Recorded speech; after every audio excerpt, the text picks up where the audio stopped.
आज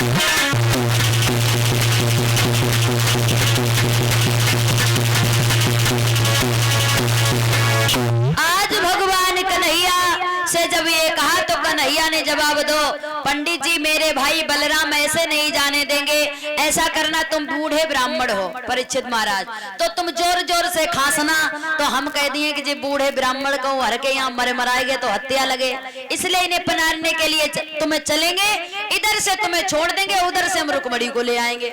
वैसा ही किया। तो बलराम जी ने कहा कन्हैया ये कौन है? कहने लगे हमारे मित्र हैं।